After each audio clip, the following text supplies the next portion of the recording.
Okay, well, go call to order the October 14th, 2025 Board of Directors meeting for the South Granville Water and Sewer Authority.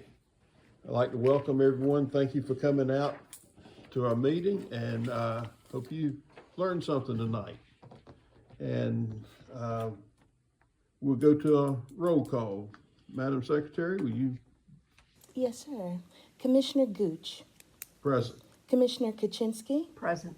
Commissioner May. Present. Councilperson Daniels. Present. Commissioner McLamb. Present. And Commissioner Robert Way. Present. All are accounted for. Thank you. And now we'll go to our invocation and Councilperson Vicki Daniels. Thank you. Let us pray. Almighty God, source of all wisdom and goodness, we pause to acknowledge your presence as we gather for this meeting. We ask for your guidance in our deliberations today. Sharpen our focus, unite our purpose, and grant us the wisdom to make decisions that truly serve the best interests of our community and its residents. May our work here reflect integrity, fairness, and a vision for prosperity. We lift up all those who ensure our safety, including our first responders, law enforcement, and emergency personnel. We pray for their protection as they carry out their vital, often dangerous duties. We remember with profound gratitude the members of our military, both those currently serving and our veterans. Bless them and their families for their dedication and sacrifice in protecting the freedoms and peace that allow our businesses and community to thrive. May our decisions today lead to a stronger, safer, and more vibrant municipality of Sawaska. Inspire us to build a future where every person can live in security and with opportunity. Amen. Amen. Amen. And if you will, please join me in the Pledge of Allegiance. I pledge allegiance To the flag of the United States of America and to the republic for which it stands, one nation, under God, indivisible, with liberty and justice for all.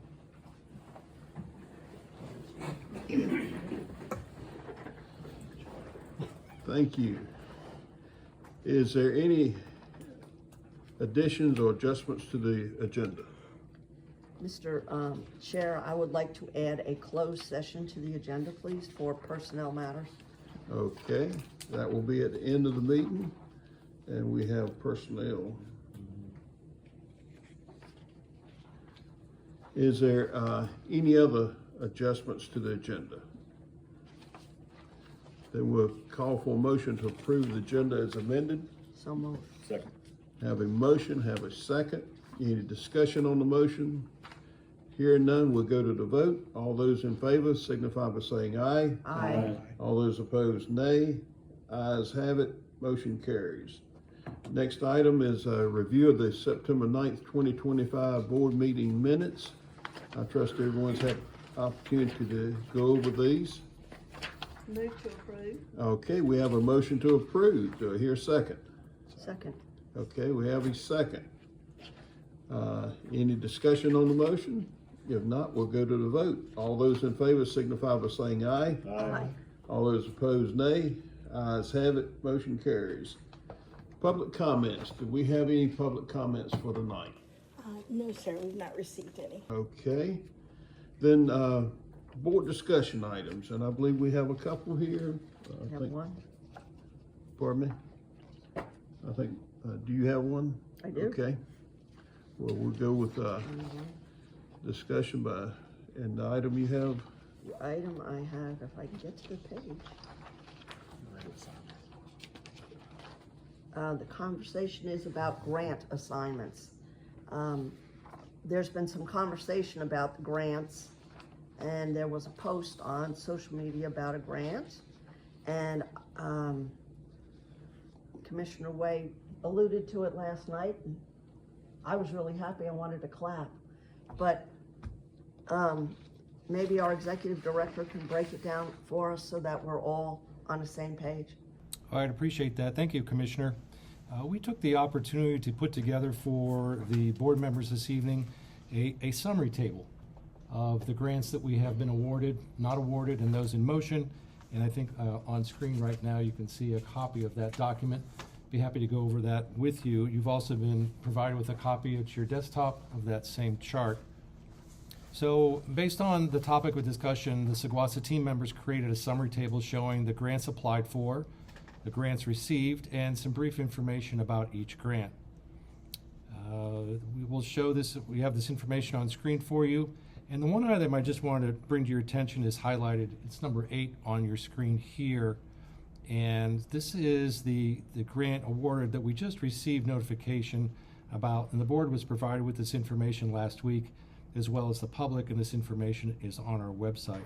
So I hope that the information provided here for you, Commissioner, provides you with a nice table of values to show you the items that we have as far as the year applied, the year received, the grant description that we have, just reading across the top of the table from left to right, the amount requested, the amount received, the purpose of the grant, and then also the status. So this puts into focus for you one table, and I think it was a great question and a great item to put together for this evening, because we do have a lot of discussion items this evening in our agenda that talk about different grants that we're utilizing throughout many of these board meeting items tonight. So if there's any questions about any of these grants, I'd be happy to answer those questions, and I'll ask the finance director to assist me as needed with any questions that you have. So these grants do not just fall out of the sky. They're not just given to us. We have to apply for them or request them or have our local municipality or county legislators work with others to try to get this money. Can you elaborate on that? That is correct. And one thing I'd like to just step back and say regarding that question is that I thank you for all the emails that I get from all of you that show us all the grants that are available everywhere. And those are brought to my attention. Some come from staff as well. We pursue those grants, look at those applications to see if we qualify for that. So we greatly appreciate that. Please continue to do that. No, there's a lot of work that's required for the applications, number one, but we do take them serious. We take a look at those. There's a lot of information and most likely resolutions that are required by the board to actually move forward with the application. The board's very aware of that. And then there's an application process, and these applications are very detailed, and often we use consultants to help us put the technical information together and to do the applications. We submit the application, then we usually wait 5 to 6 months before we hear something. But in the meantime, while we're waiting, we continue to apply for grants just to help us on our projects. And that's shown here again in this table. Well, I thank you for spearheading all the application involved in getting these grants to show that we have received $41 million in grants. We've applied for 83.5, and we have some that are still outstanding. Now, I'm going to ask a silly question. What's the Saguasa DWI spring funding round? What does DWI stand for? Drinking water. Okay. Yep. I know what DWI water means in other infrastructure. places. Yep. So those, if you're referring to, for example, items 9 and 10, those are our applications we put in for basically our PFAS funding for construction. And you can see on item 9, the status was no funding awarded. However, that didn't stop us from submitting an application this fall for the same amount. And so we will wait for the next 6 months to see if we're successful or not in obtaining any money regarding the PFAS construction. And Thank you very much. I suppose if we don't get it, we'll continue to apply. Well, that is true. Yes, we will. All right. Is there any further discussion on this topic? Nope, I'm good. Okay. Mr. McLam, I think you had a topic? I do. So I received a phone call from a person that lives in STEM about federal furloughs. Has anybody else received any phone calls about furloughs and what Saguasa can do for them? You're meaning they're gonna be laid off, Right now, they're furloughed furloughed. and not receiving any funding or any pay. So, Did you give an effective date? they were furloughed right at the very beginning when the government shut down. So I was talking with Scott, and Scott, if you want to elaborate on this at all, because I know this has happened and come up before. Sure, I'd be happy to. So just a little background here. It was about sometime in the last 10 days, I received a phone call from one of our utility customers that was affected by the government shutdown. And she wanted to have a conversation with me about any ideas I could provide with her, any thoughts, any considerations towards the shutdown and future bill payments and payment plans and so on and so forth. And I said, I appreciate your phone call. Have you had an opportunity to talk to your local representative on your board? Hence, Commissioner McLam is who I referred her to. From my knowledge, looking at this information and talking to the team members, I think I recall that in 2016 there was a government shutdown. And staff told me that there was nothing done, anything in particular by the board as far as any policies set up at that time to offset, mitigate any of those circumstances. So just some background knowledge for the board here. I also have been keeping track of any comments that we've had or calls from other customers in the last 10 or 15 days, and we haven't received any directly here at Saguasa, but I thought it was important when I talked to Commissioner McLam and ask him to at least open this up for conversation this evening just to find out if you've received any calls. And if you have, please just make me aware of that so we know what's going on. Should we defer them to you? You're more than welcome to if you would like. And again, my approach was to ask if they've had an opportunity to present this to their local representative. And if they haven't, would they please do so? So I just want to make sure that we're sharing information and the board is aware of this. So what she has asked me right now is if Saguasa has any plans to do anything for these employees that are currently laid off. And after speaking with Scott, there is no plan, but is there anything that the other board members think we should do? Well, I would have to defer, I would think that we would defer to our legal end here. Well, you have to be very careful in how you treat customers and treat people consistently. And I understand that this is certainly a challenge for federal workers right now, but it's not unusual for people to be subject to layoffs and lose their jobs from a variety of employers. So I would want to, before we adopt any kind of policy, I'd want to take that into account. And also, if you think about periods in the economy when there's substantial job losses and disruption, that could end up having a material impact on our ability to generate enough revenue to meet our obligations as well. So we need to be consistent. We need to adopt a policy that would be equally applicable to anyone. And certainly my understanding is that the community organizations and others who can provide assistance if someone doesn't have the funds available to pay their water bill. And the other thing I would note is there is a difference between someone being subject to a layoff and not being able to pay their bills. And so the two things often go together, but there are ways that people can get financial assistance from churches and social services organizations and other places at that time. So I would certainly urge you to have a deliberate policy rather than just reacting to that one request.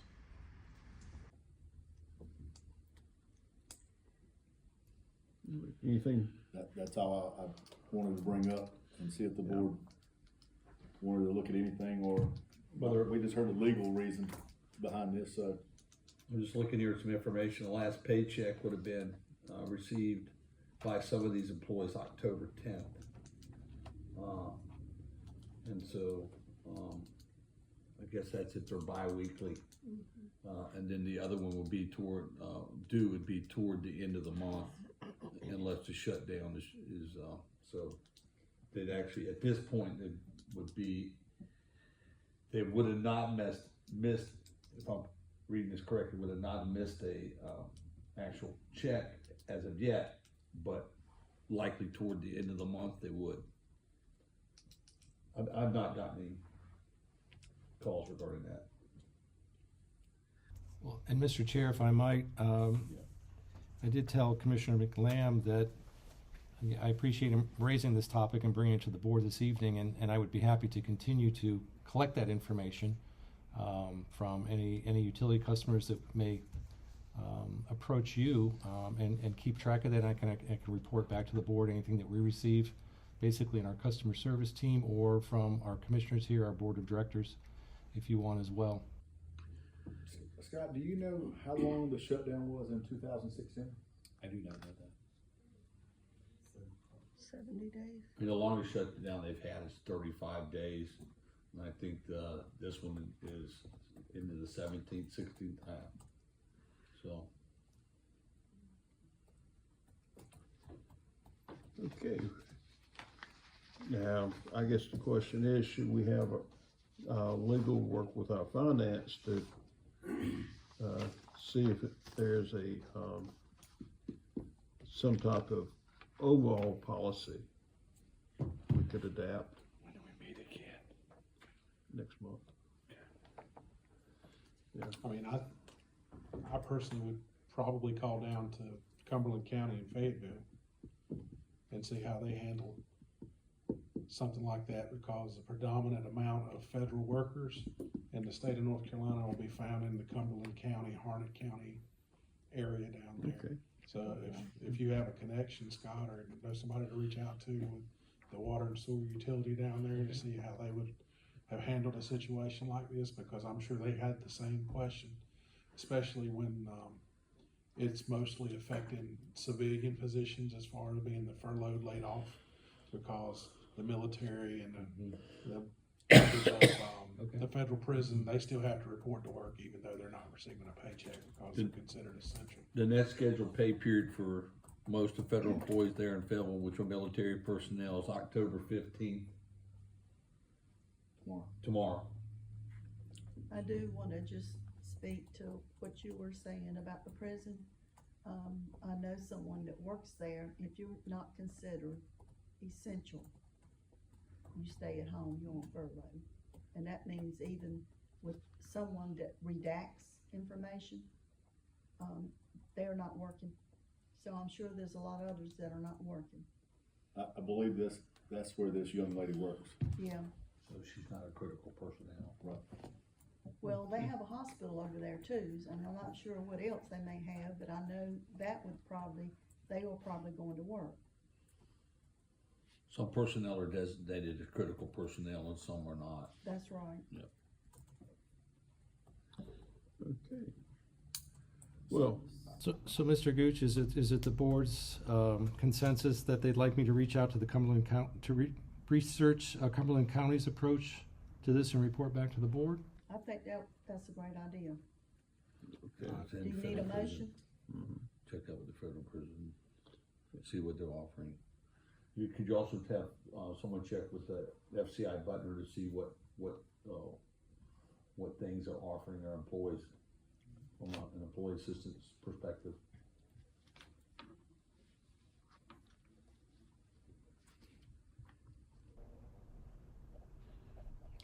Okay. Then I'm guessing next month we'll need to look at this, if it's still going on, Yeah. a little differently.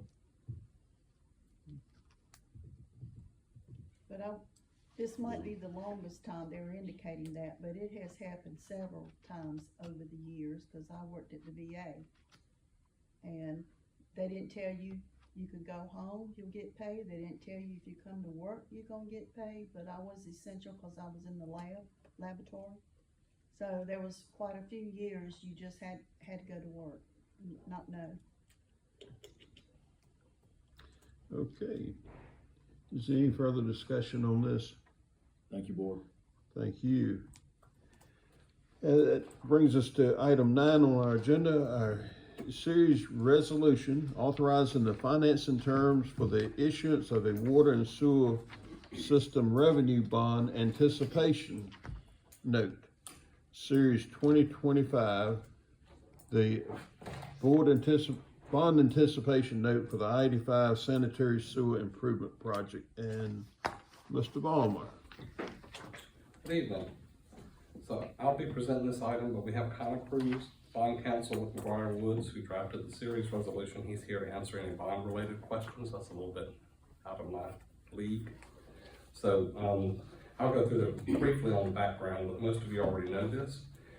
We basically applied for a USDA loan for $35 million. The board has authorized us through the years to take the steps to pursue that. The USDA issued a letter of conditions on February 13th of 24. On August 27th, 2025, we submitted the application for the funding approval to the LGC. And then on September 9th, 2025, the board adopted the findings resolution that enabled us to submit the application. September 2025, we worked with bond counsel, Mary Nash Rusher and Connor to draft the RFP for the interim financing for the LGC. That was issued with the deadline for proposals of 11 a.m. on September 29th, 2025.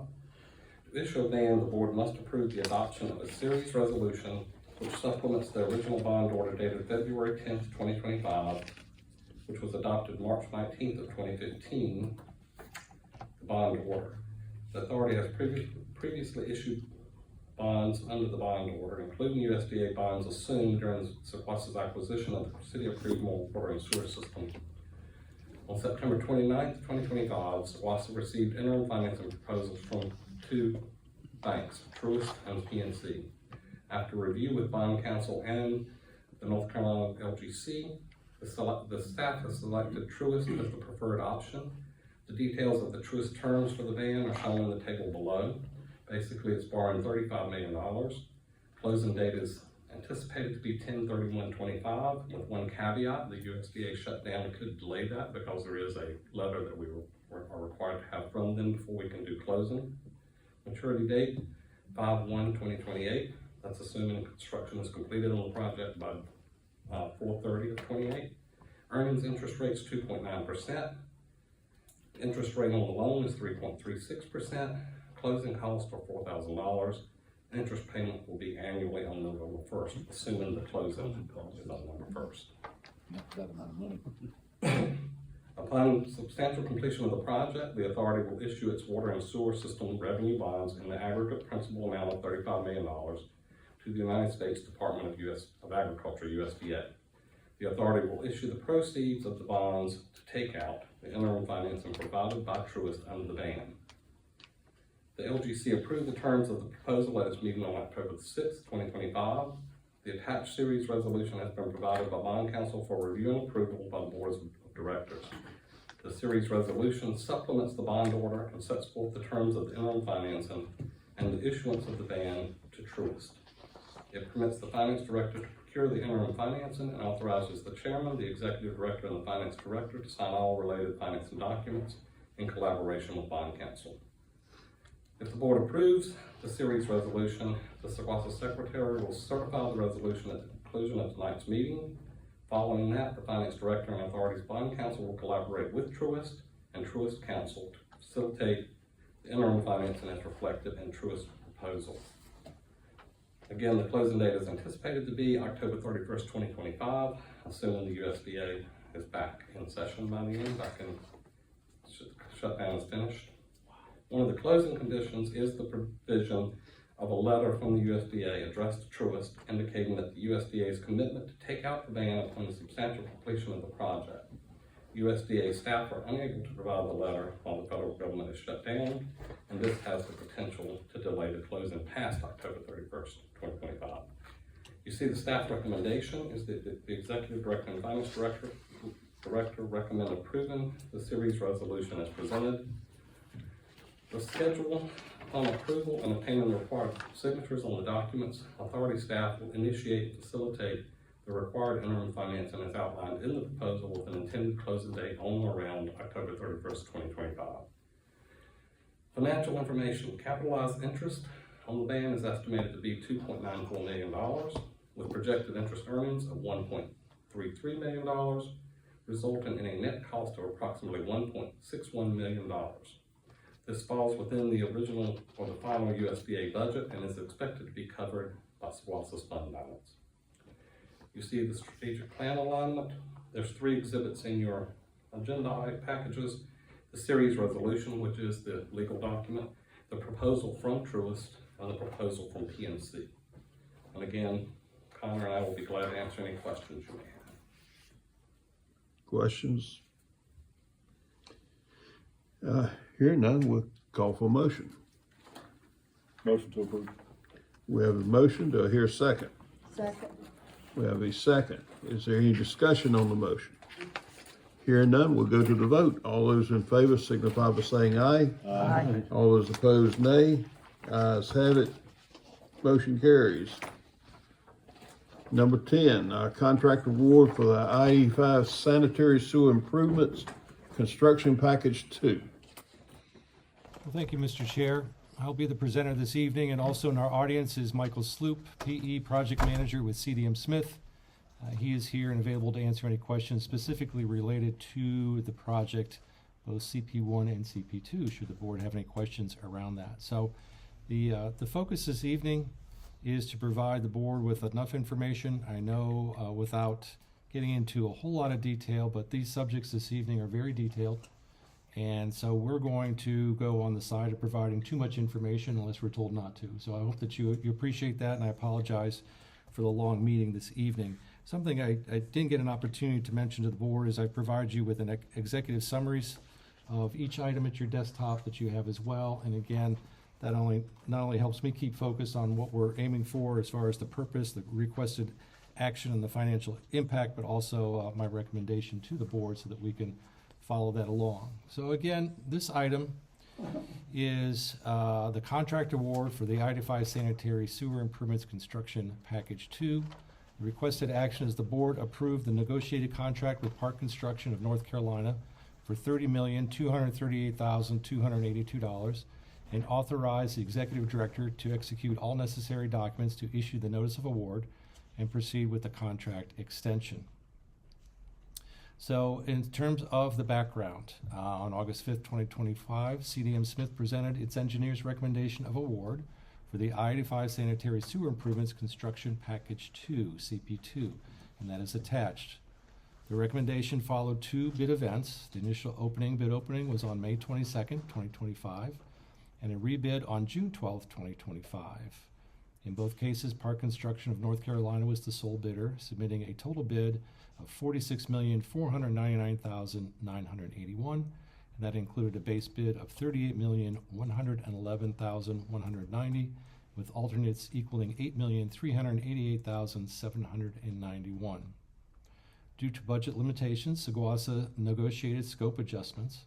All bid alternates were removed, and Section A, the Northern Interceptor, was eliminated, resulting in a credit of $7,872,908. Therefore, the revised contract amount is $30,238,282. Funding for the overall project totals $71,145,500. Provided by the USDA Rural Development is $35 million. The NCDEQ Division of Water Infrastructure at $29,272,500, and Seguasa's portion at $6,873,000. The total project cost, including engineering, contingency, and soft costs, is $78,124,476. Seguasa will cover the $6,978,976 from its capital budget. Seguasa intends to accept CDM Smith's recommendation and award the construction package 2 contract to Park Construction of North Carolina for the negotiated amount of $30,238,282. In terms of the brief description and the contract as bid, the base bid for the project included construction of the Northern Interceptor and Southern Interceptor, along with demolition and abandonment of the Wilkins Road, Mount Hope, and 11th Street lift stations and associated force mains, as well as abandonment of the Falls Commerce force main relocation. The bid alternates include construction of a new I-85 lift station, installation of ductile iron pipe and PVC force main along East Line Station Road and Willsuit Road, and installation of gravity sewer segments for the Ledge Creek Gravity Sewer relocation and East Middleton Gravity Sewer.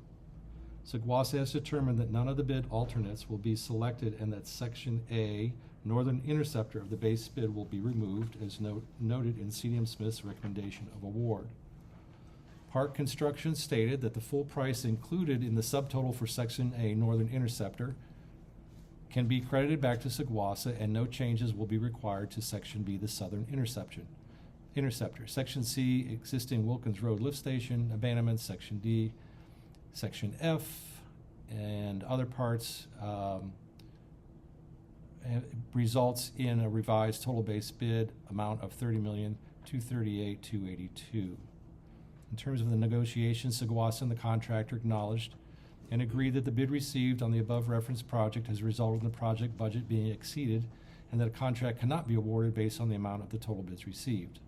The owner and the contractor have completed negotiations to arrive at a mutually acceptable amount on which the construction contract will be awarded. It is also understood that notice of award will not be awarded within the 60 days of the bid opening as required in the general conditions, and the contractor will work expeditiously to complete the steps necessary for owner to issue notice of award, which is expected to occur in October of 2025.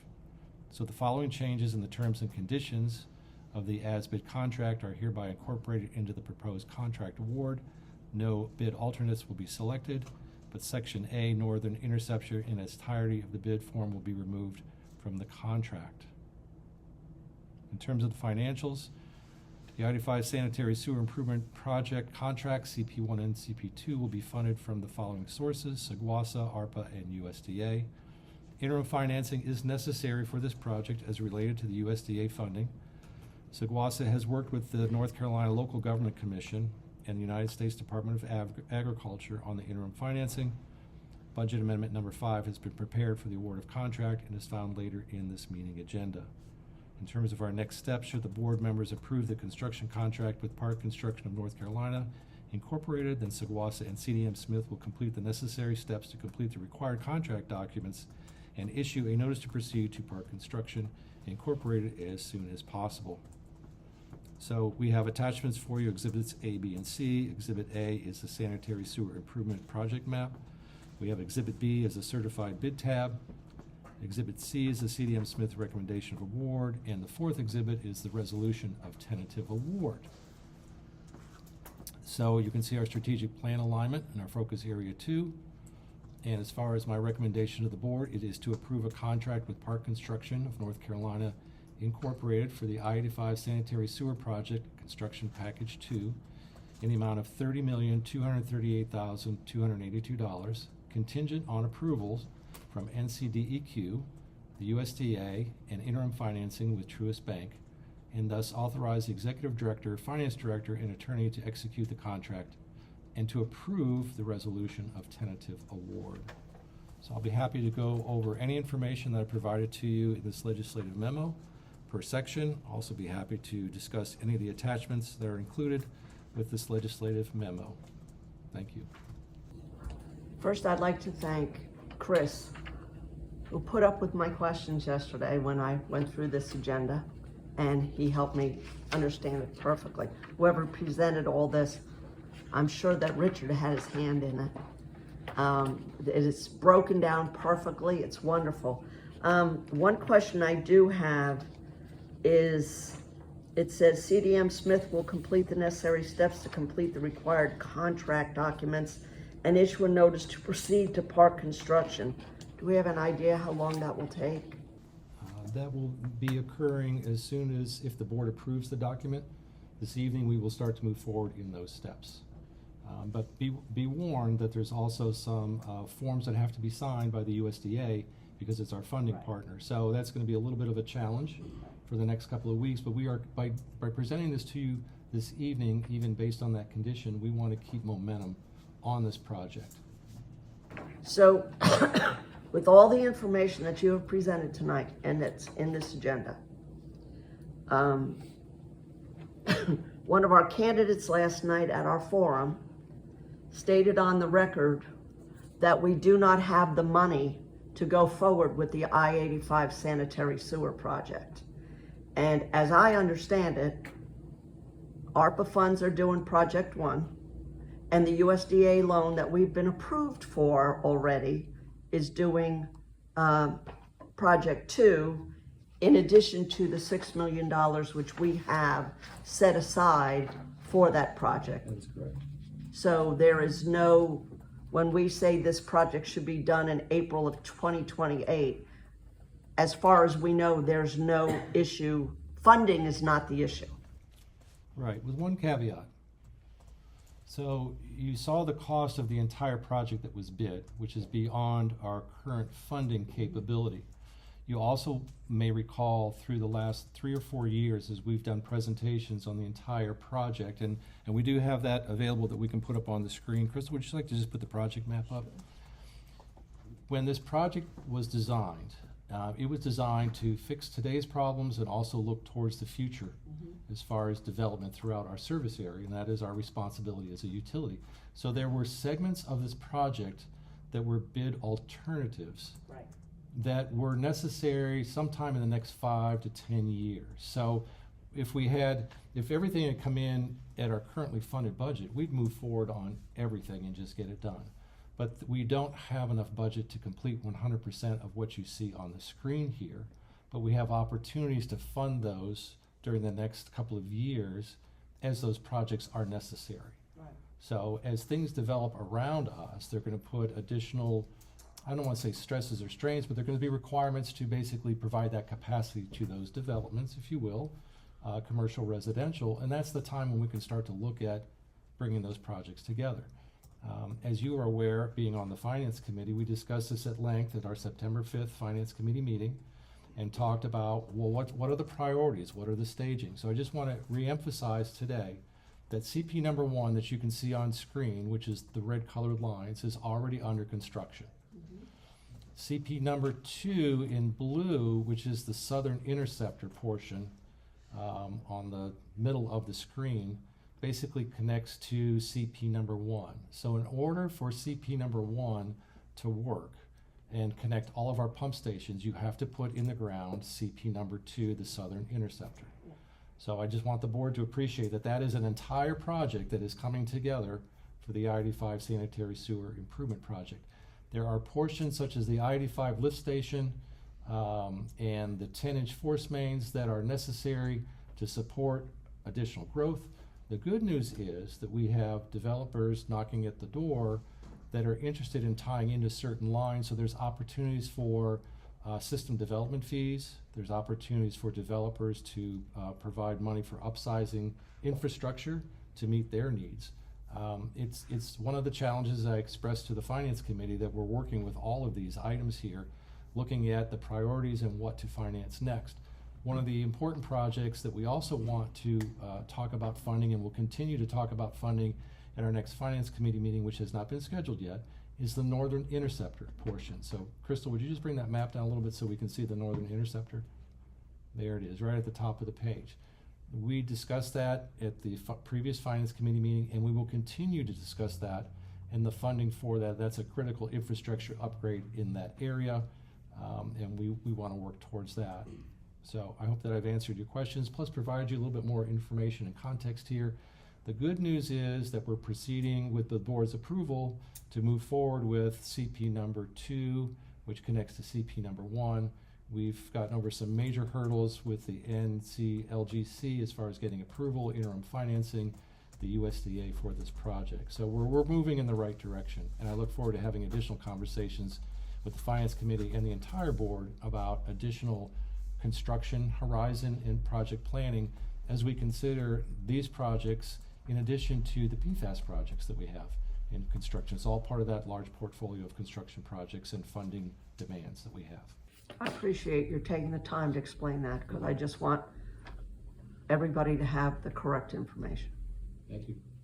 I have one thing to bring up, and I want to make this kind of clear, I guess, to the public.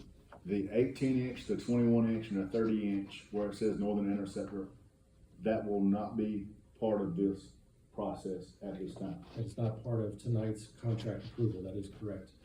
Thank you. Okay. Any further questions? Hearing none, we'll call for a motion. Motion to approve. Second. We have a motion to approve, a second. Any discussion on the motion?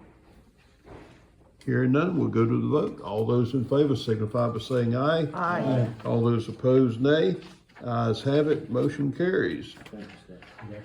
All righty, so that is our contract award for the I-85 sewer improvements, construction package 2. Next item on the agenda is our post-filter PFAS treatment system Directed Projects Grant 5 million, resolution by governing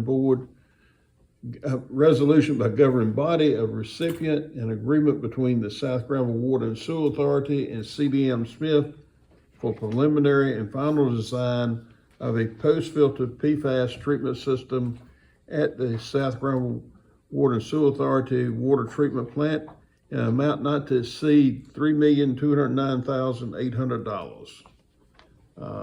Who's going to handle this one? I'm going to handle this one, Mr. Chair. Thank you very Alright. much. So just to continue on the topics, we have requested actions. Item 1 is the board approve the post-filter PFAS treatment system directed projects grant of $5 million, and that's a resolution by the governing body of recipient. And the second action is the board approve a contract between Saguasa and CDM Smith for engineering design services related to the preliminary and final design of a post-filter PFAS treatment system at the Saguasa Water Treatment Plant. I would like to mention that we have several representatives in the audience this evening from CDM Smith, including Reed Barton, professional engineer and vice president, as well as support staff and team members related to the PFAS project, and they've been working with us along the way for the last year on the PFAS pilot program. So as the board may recall, we've just about completed our PFAS pilot testing at the water treatment plant, and the next project are up scheduled to move in that direction to mitigate PFAS at the water plant is design of a system. So that's really what the focus of this legislative memo is this evening. So again, I will read to you most of the background information that you have here, unless, Mr. Chair, you would like me to skip over this. But again, I think it's pretty important that we touch on these items. So if I may, talk about the 2023 Appropriations Act, Session Law SL 2023-134, which allocated $2 billion for water and sewer infrastructure, including direct grants for 201 local governments. The South Granville Water and Sewer Authority received a directed project grant of $5 million. Grants funded for the direct projects listed in Section 12.2E are administered through the Drinking Water Reserve and Wastewater Reserve. For the local governments with a 2023 directed project, the directed projects grants will be dispersed as invoices are submitted and reviewed. Costs incurred by the local government related to the specific project are eligible under the Drinking Water Reserve and Wastewater Reserve and will be paid by DEQ's Division of Water Infrastructure upon invoice up to the amount available in the grant for the project. Per Section 12.2K, 1.5% of the appropriate amount for each directed project will be used for departmental and administrative costs in lieu of the typical grant fee charged to projects. The Division of Water Infrastructure, or DWI, requires local government grant recipients to complete a request for funding form to gather project information, project budget, and the contract information of the local government.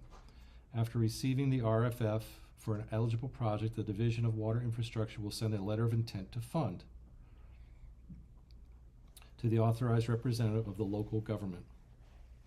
Following the directed projects grant award, Saguasa staff contacted the Division of Water Infrastructure to discuss potential water and wastewater infrastructure improvement projects that would qualify for the grant award and to find out the timing of completing the RFF. The DWI staff informed Saguasa that there was not a specific deadline for the RFF nor the reimbursement for the funding. Following additional discussions with DWI in 2023 and 2024, Saguasa staff determined with the assistance of DWI that the post-filter PFAS treatment system engineering design and construction project would be a grant qualified project to submit for funding. So during 2024, while CDM Smith was preparing for the PFAS pilot study implementation, which was a $500,000 asset inventory and assessment grant funded project, Saguasa requested assistance from CDM Smith to complete the required scope of work for engineering design and construction per post-filter PFAS treatment system, and also assistance with completing and submitting the directed projects grant RFF. In January 2025, following several months of work to complete the listed items above, Saguasa submitted the requested for funding form to the Division of Water Infrastructure for the post-filter PFAS treatment system, and in March of 2025, the Department of Environmental Quality provided Saguasa with a letter of intent to fund SL 2023-134 Appropriations Act directed project for the post-filter PFAS treatment system DWI project in the amount of $4.925 million, excluding administrative costs of $75,000. At the April 8th, 2025 Saguasa Board of Directors regular monthly meeting, the Board of Directors approved the resolution by the governing body of applicant associated with this project. The applicant, just a note, the applicant resolution was required at the application for the RFF stage, and the recipient resolution is required for the funding offer. So that's what we are discussing this evening. We have completed the pilot testing program. We're just doing some follow-up work. The board was provided with a presentation earlier this summer on the update of that. To address the new regulations, Saguasa hired engineering firm CDM Smith in July 2023 to develop that program I just talked about. Following months of testing, the most recent PFAS pilot testing program results provided CDM Smith with sufficient information to guide them towards designing and engineering components for the water treatment plant to achieve compliance with the US EPA's National Primary Drinking Water Regulations for PFAS. So in terms of our analysis this evening and our staff recommendation, the analysis is CDM Smith provided draft scope of services and fee proposals for this project. The proposal has been reviewed and approved by Saguasa staff. The total cost associated with the scope of services from CDM Smith is $3,209,800. In terms of the staff recommendation, we have two items this evening. We have a grant acceptance and also an engineering design contract. And just a footnote for the remaining funds from this grant, that the balance of $1,715,200 can be used for PFAS reduction construction costs as well. So following board approval, if it is approved, staff will provide NCDEQ with all the required documents associated with the grant. In terms of the financials and the Appropriations Act for the project, we are granted the amount of $4,925,000, excluding the administrative costs.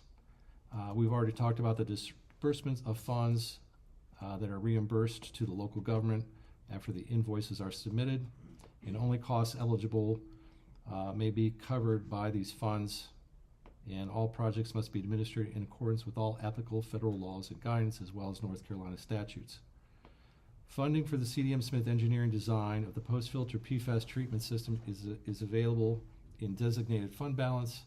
However, a budget amendment is necessary for the board to appropriate the money, and the project-related budget amendment number 7 is included in the agenda.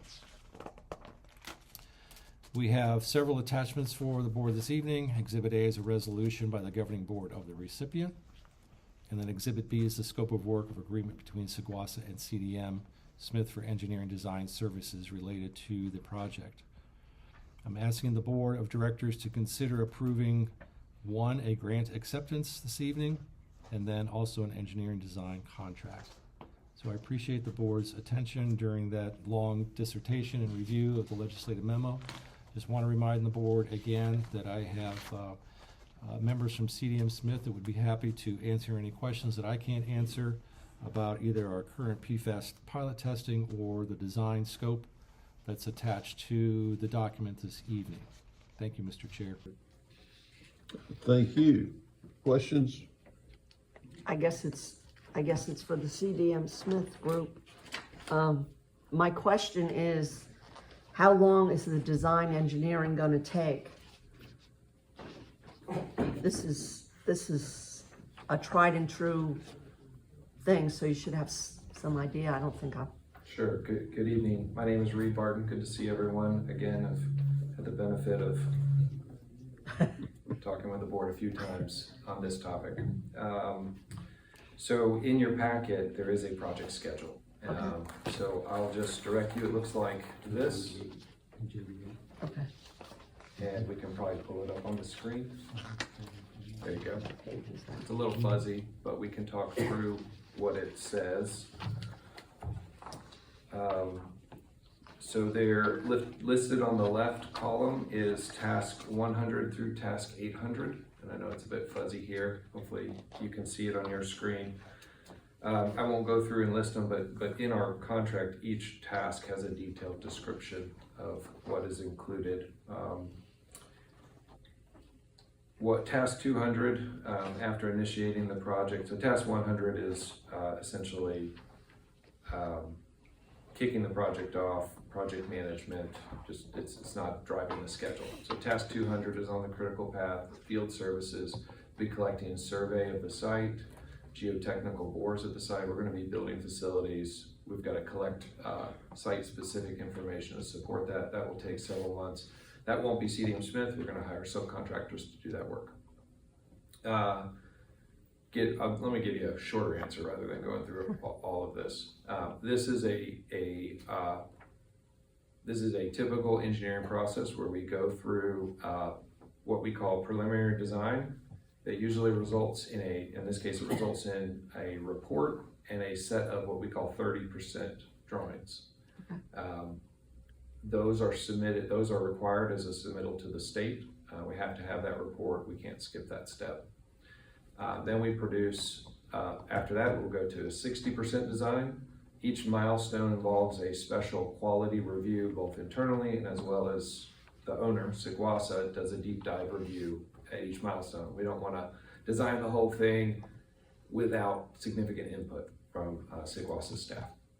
So 30%, 60%, 90%, and then 100%. That's a very typical approach to ensure significant collaboration between all the parties that are involved and make sure Sequasa gets the design that you want, and that's going to last for decades to come. So that's the process.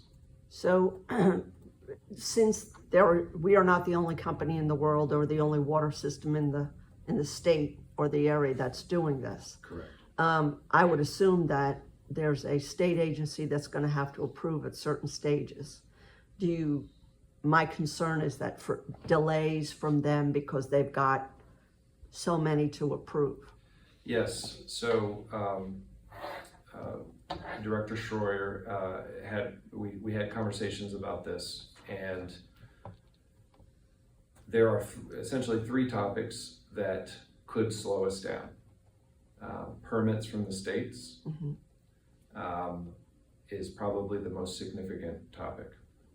We can push and we can influence the state's speed at reviewing things, but there is a very significant backlog going on in the state's review departments for public water supply right now. I have other projects that are, typical review would be 3 to 4 months. I have projects that are in 6 to 9 months to get review comments back. So this schedule does not reflect significant delays from permitting agencies, and we will do everything we can to mitigate and manage that. But that is something that's outside our control. Okay. That is my concern because everybody's trying to get this done by the same date. And I just was wondering if you are forecasting any problems because of the mass exodus for this project.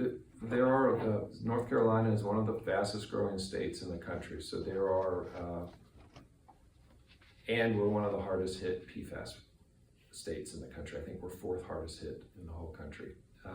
So you take those two factors combined, you have not only on the permitting level, there's backups, but even when we get to construction, the construction market is being asked to build these type of facilities all over the state. And so those are all factors that they're risks and that we have to work to mitigate, and we're doing everything we can. We'll be communicating regularly with the construction community when that comes about. But this schedule, what probably isn't seen very clearly, at least in the fuzzy one I see on the screen, is that the contract that's before you tonight takes us through, the scope of work takes us through July 2027. If we are not delayed by permitting challenges or other delays that are outside our control, we will be bidding the project and have a construction project in front of you for approval by July 2027. Okay. In other words, the project's been bid and we're ready to move into construction. And we certainly will do everything we can to try and maintain that schedule. Thank you so much. How many other municipalities are y'all doing work with? CDM Smith. As far as water and sewer? With the PFAS? With PFAS, that's The answer is a lot. In North Carolina, I think we have now worked with, it's more than 20 utilities addressing PFAS. Nationally, probably several hundred. Internationally, and more than that. This is an area of focus for our firm. Thank you. How much construction will affect the standing water plant that we have now? I know that we just upgraded it, and I'm wondering if the structure itself, if we're gonna add on to the building or go into the building, or what kind of... We will largely design a system that is built offline, meaning we're gonna build a new treatment facility. And we are gonna have to impact that facility when we tie in. When our new pipes tie into existing pipes, when our new electrical components tie into the existing electrical system, and so forth. We will do everything we can to minimize those impacts, and that is, there's a term on the engineering side, it's a phrase, MOPO, M-O-P-O, means maintenance and plant operations. We will develop a plan to maintain your plant's operations during construction, and it's part of the documents the contractor bids on. So it's a requirement. An example would be, we may allow shutdowns for 8 hours, and the contractor has to work in concert with the Seguasa's plant operations staff and the engineer to formalize a plan that's approved beforehand, before anything's taken offline, on how we're gonna get it back online within that set amount of time. So maintenance of plant operations is part of the construction contract. Okay, thank you. Let me throw you a curveball. Okay. There's all kinds of emerging technologies coming out to treat PFAS. How long would it take to get, say, a 2 or 3 year old company that's come out with that they're in the process of doing pilot tests? How long would it take to get them approved through DWQ?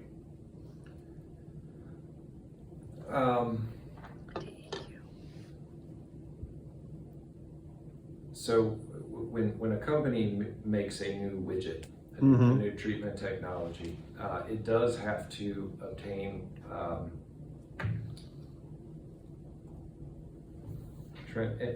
figured it out, NSF 61 approval. I was blanking on that. So NSF, I believe, is National Science Foundation 61. It's a certification.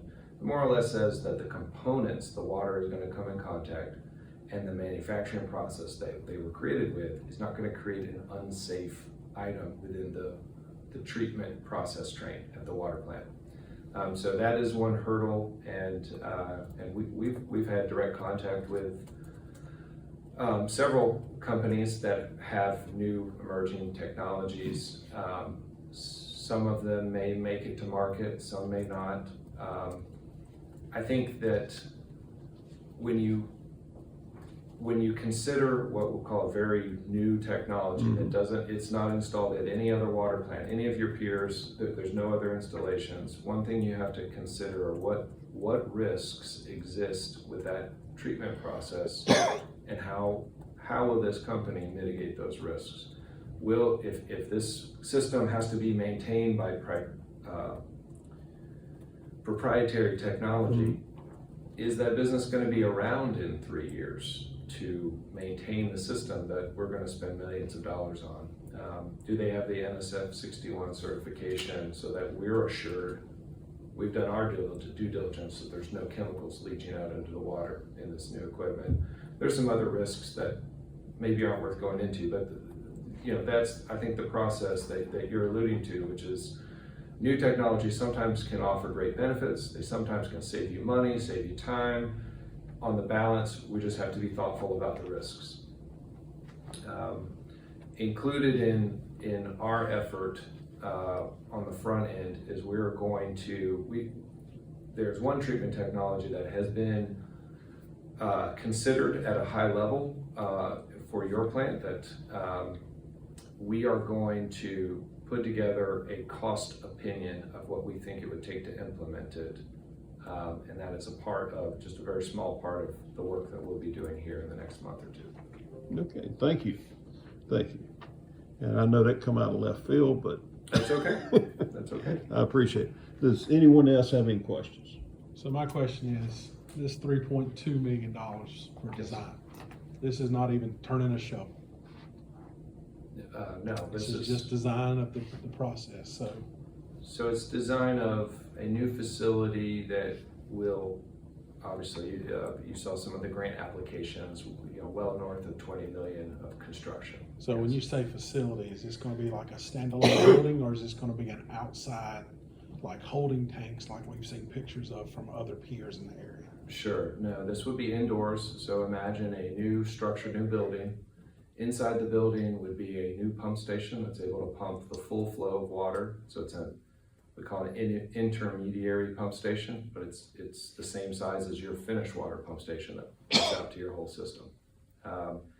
We have to, usually in water plants, we pump it out of the reservoir and it flows downhill through the plant. And at the very end, we grab it and we pump it out to your customers.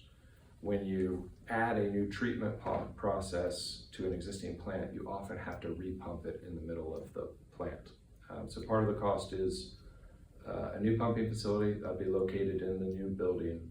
The treatment vessels will be located inside the new building, and then the other equipment, chemical storage, chemical pumps, electrical systems, all that will be located in one emerging contaminants treatment building. Thank you for that explanation. Yeah.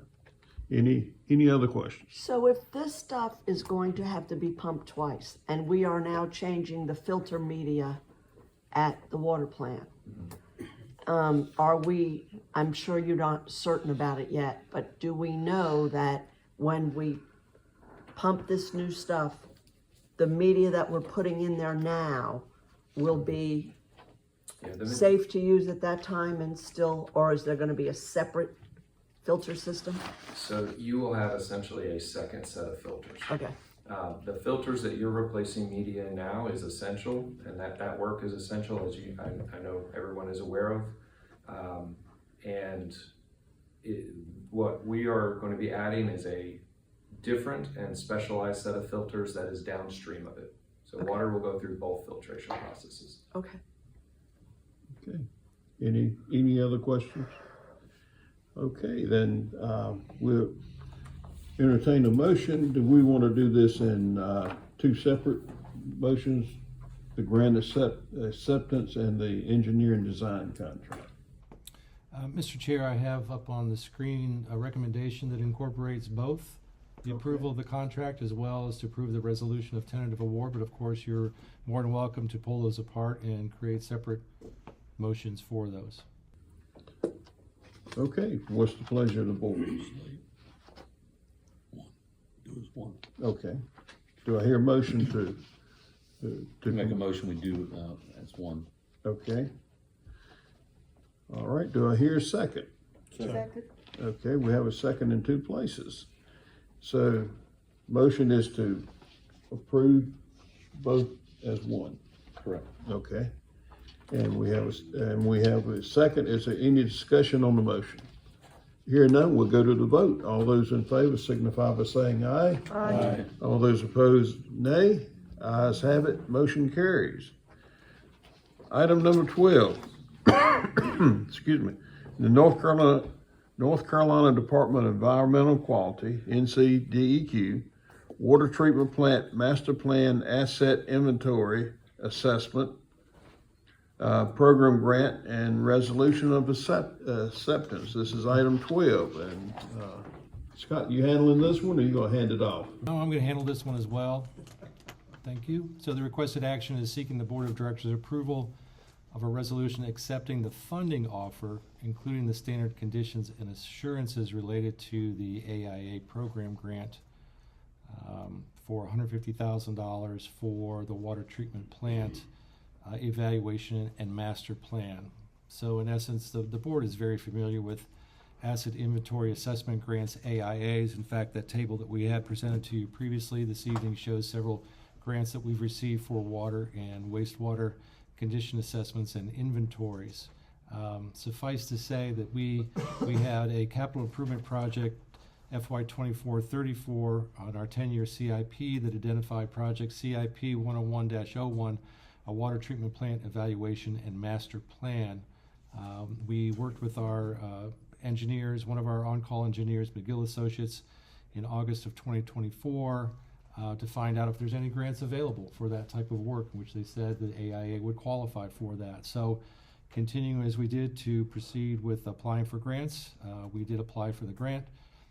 We did receive the board's approval to apply for the grant, and this action occurred at the September 10th, 2024 regular scheduled monthly board meeting. In March 2025, Saguasa received from the DEQ a letter of intent to fund the water treatment plant master plan project for $150,000. The total grant amount will be $150,000 with a required match of 20% or $30,000 from Saguasa and a 1.5% or $2,250 processing fee to be paid by Saguasa. So following the notification by the NCDEQ, Saguasa is required to meet all of the following milestones, and it's reflected in the table below. So you can see in the table below that we've completed to date preliminary scope submittal back in June. We've also had and received our preliminary scope approval. That's been completed.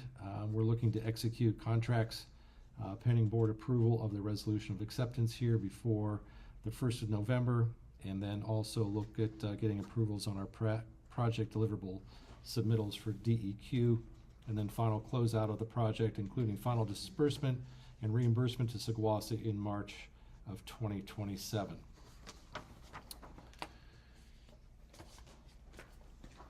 So the state, as far as the analysis, the State Reserve Program grant recipients must assure NCDEQ compliance with all award conditions.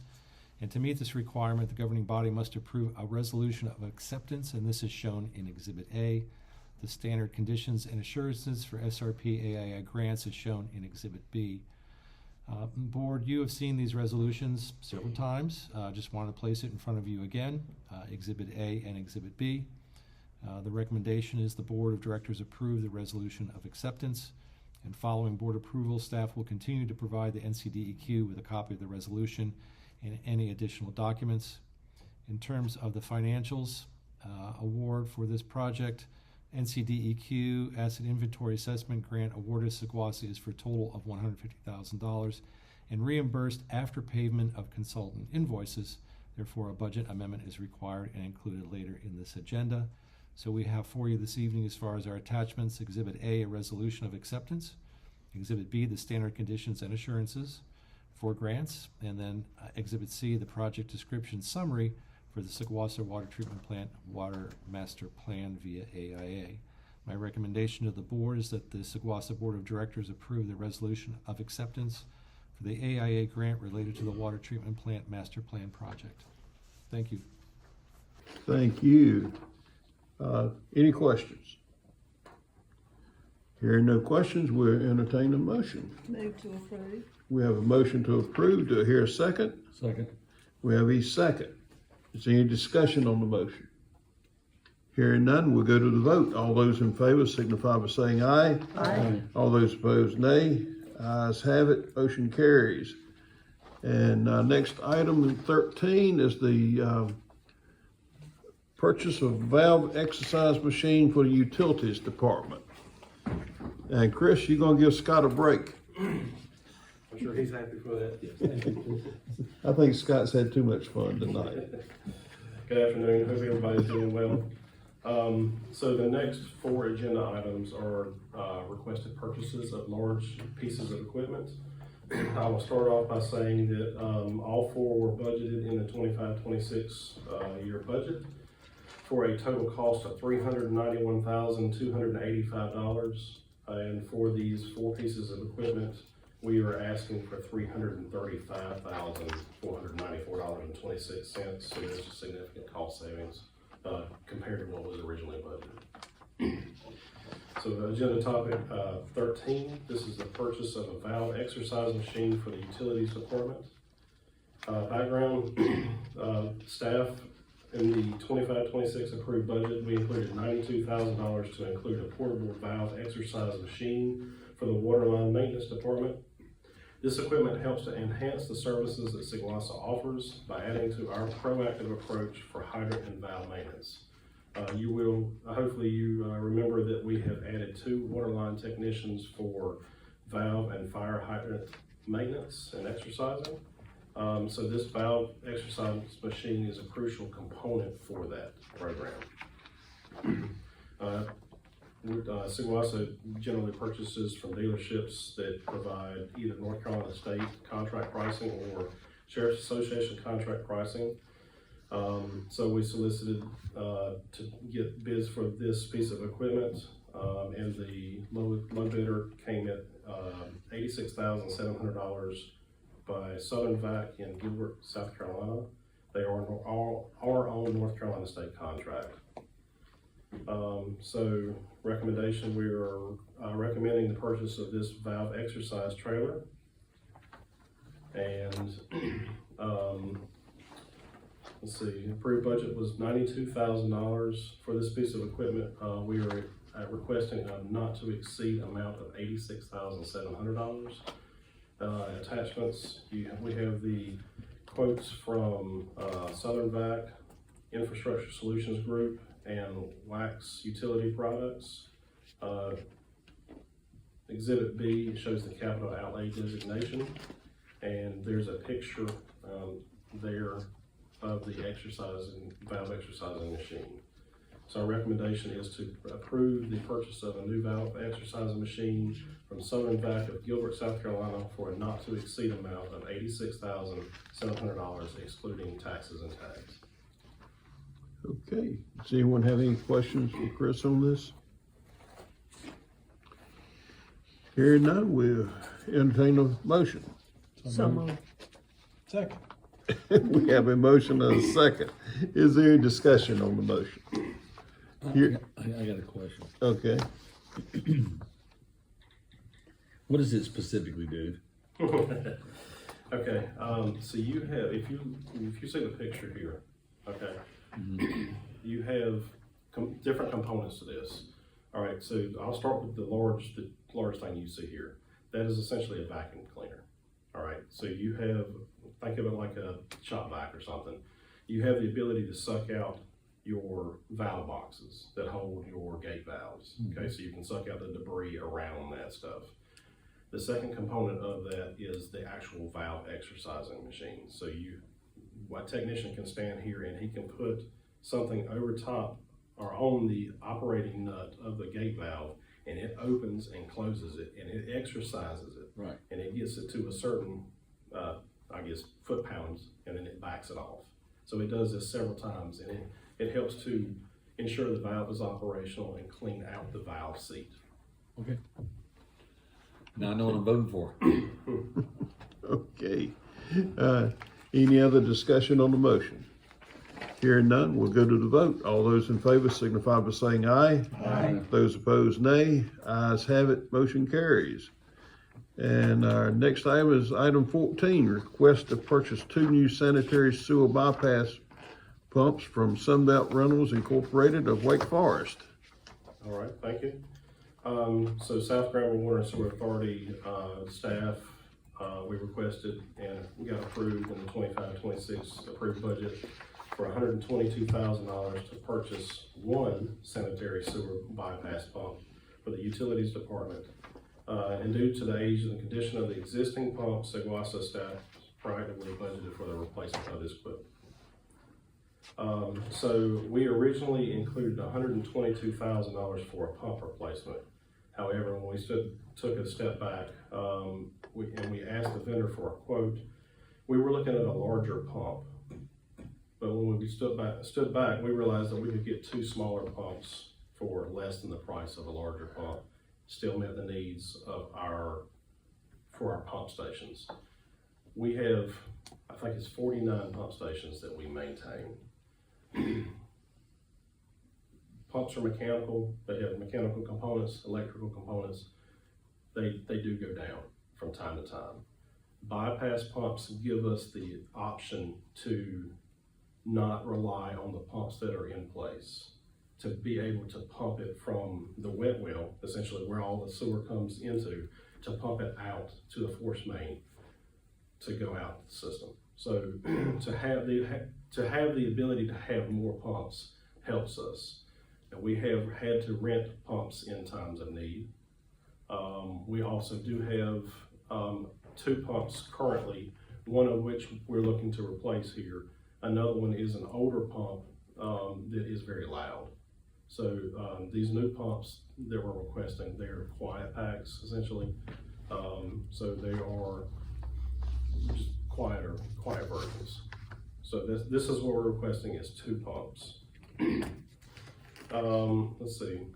Analysis, we're replacing a 2003 Godwin bypass pump. This one does not have a Sigwasa asset tag that we can find. The hour meter does not work anymore, but I know that it has more than 1,150 hours on it. So same as previous, we use dealerships that either have state contract or Sheriff's Association contract pricing. The cheapest one that we came across, the cheapest quote we came across was Sunbelt Rentals. So you'll see in the table here, 2 pumps, each at a price of $47,519.38. Delivery charge here, so for a total of $95,263.76. So our recommendation is that we have the ability to purchase 2 of the bypass pumps from Sunbelt Rentals of Wake Forest for a not to exceed amount of $95,263.76. You have attachments from each of the vendors, quotes from each of the vendors, capital outlay designation, and you also have a picture of the bypass pump. Does anyone have any questions for Chris? Are we getting rid of any of the old ones? Yes, ma'am. There's a 2003 Godwin bypass pump that is no longer functional, really. Do we surplus it or? Yes, ma'am. Okay. Yes, ma'am. It goes to gov deals. All right. At any given time, what's the most pumps that we had to have bypass related? That may be a Scott question. Unfortunately, I do not know the answer to that question. I do know that we've had times where we've had to have everything we have plus rent additional pumps. So this gives us the ability to have more pumps. Correct. If needed. I apologize, I didn't quite hear the question down here. At any point, what is the most bypass pumps we've had to utilize?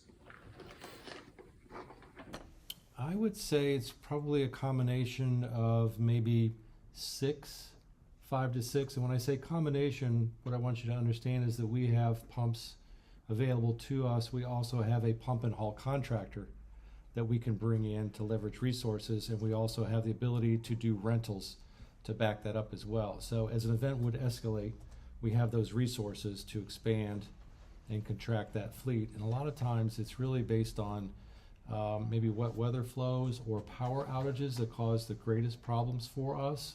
So as we're managing those resources around our service area, as certain areas come up in terms of electricity coming back on and the regular equipment comes back on, then the resources can be moved around as well. But in my short tenure here of 6 years, I've seen about 5 to 6 necessary out there during a large storm event, and that's usually a tropical storm or a hurricane. When a pump system goes down over the weekend, which is always the case, or holidays, that's when our other pumps that we have on site are used, or we can call a contractor to back us up. Okay. Any other questions? Well, we'll entertain a motion then. I make a motion that we accept the bid for the 2 pumps. Okay. And do I hear a second? Second. Now we have a motion and a second to purchase the 2 pumps. Any questions on the motion? We'll go to the vote. All those in favor signify by saying aye. Aye. All those opposed, nay. Ayes have it, motion carries. And next item up is a request to purchase a sewer jet vac machine for sewer line maintenance department. Thank you, sir.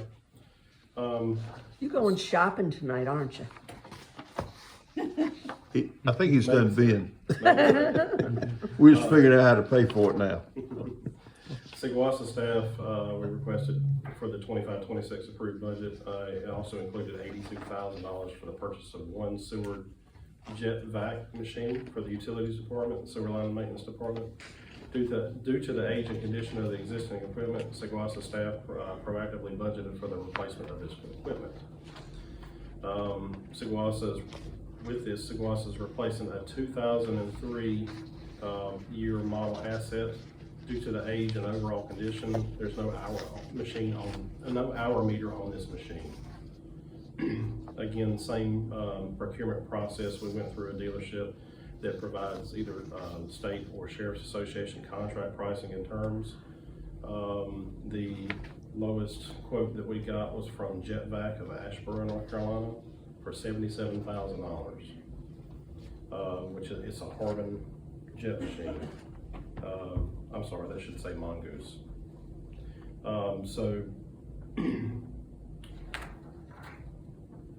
Again, we included $82,000 in the budget for the purchase of this new jet machine, and Seguasa staff is requesting the purchase of a new jet machine for the not to exceed amount of $77,000. So our recommendation is to approve purchase of one new sewer jet vacuum machine from Carbon Incorporated. I'm sorry, that should say Jet Vac. For the not to exceed amount of $77,000 excluding tax and tags.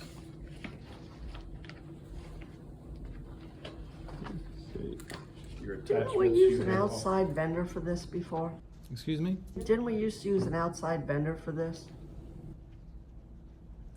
Well, so the board approved a contract recently for Vision NC, which is sewer jetting, vacuuming, and televising for sewer maintenance. Now, this is a pull-behind trailer that is just for sewer jetting. So when we get maintenance calls, for example, for backed up sewers, cleanouts, we can dispatch immediately versus waiting for a contractor to show up on site. And then we can also, if we discover problems, use the jet to a certain extent before we have to call in a larger contractor to do some work if necessary. Okay, so it's not replacing the vendor No. services? No. Okay. The vendor is more related to the you have sewer cleaning and TV projects that you can do, and with that you do have cleaning of the mains. This is more spot things. So if you have a call in the line, hey, I've got a backup, we have the ability to jet from the clean out towards the main. Okay, thank you. And Chris, I noticed that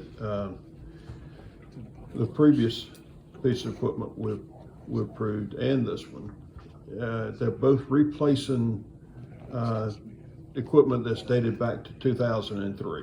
Is that correct? Yes, sir. So that would be 22 years. Yeah, almost 23 but it years. also would be pre-Seguasa. This would probably be stuff that we inherited from the state. That old, I huh? think that would be That old, huh? Yeah. Seguasa took over. Seguasa was formed in 2005 and took over operations in January of 2006. So we're not quite 20 years in operation yet, and this was probably fairly new equipment Yes, sir. when Seguasa actually took over. I said we, I wasn't around back then, but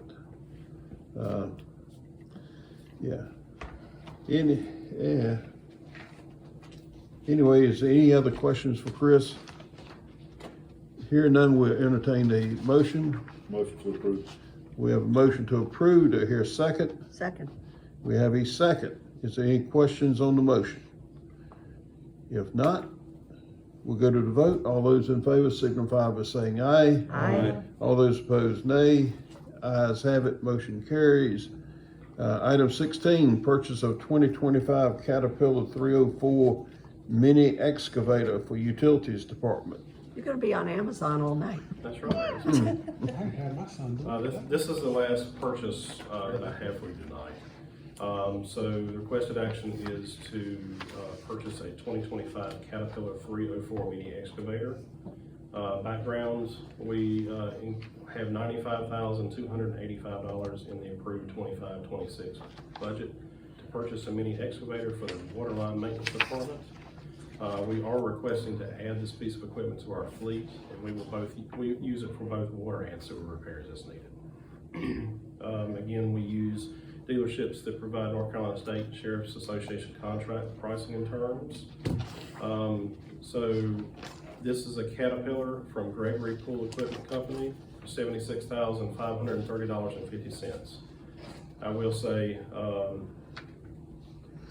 let's see. All right. So our recommendation is for the Caterpillar 304 mini excavator with buckets.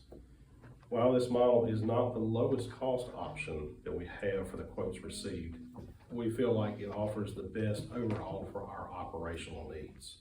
The 304 stands out for superior horsepower, reliability, and strong performance history in similar applications.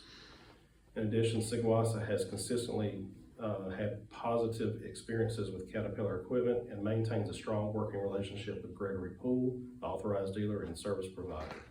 Their responsive support and service capabilities further reinforce our confidence in this selection. And for these reasons, we believe the Caterpillar 304 is the most dependable and cost-effective investment for Sigwasa's current and future excavation needs. So our financial, again, we included $95,285 for the purchase of a new mini excavator in our 25-26 budget. We're requesting purchase for a Caterpillar 304 mini excavator with buckets for a not to exceed amount of $76,530.50. You have attachments from Gregory Pool, Quality Equipment, which is John Deere dealership. Lender is a Komatsu, and National Equipment Dealers, and that's also Komatsu. You have capital outlay designation, and you also have, I believe you have a picture of the excavator if you've never seen one, or if you want to go shopping on Amazon. So our recommendation is for the approval of purchase for Caterpillar 304 mini excavator with buckets from Gregory Pool for a not to exceed amount of $76,530.50, excluding taxes. Okay, any questions for Chris? So I see a price of $98,889, and then I see an extended price of $74,166. Was this the state contract reduction? It is. So the way that they provide this stuff is, you actually have your Caterpillar price at $74,000. It's hard for me to read this. $74,166.75. You have a coupler. You have buckets here, and then it includes the warranty and stuff like that. And then you see where it says the next line item says additional loyalty discount off of that. So you're subtracting $4,730 from that, and then there's tax included in that quote as well. So with all the items there minus the discount, it comes up to $76,530.50.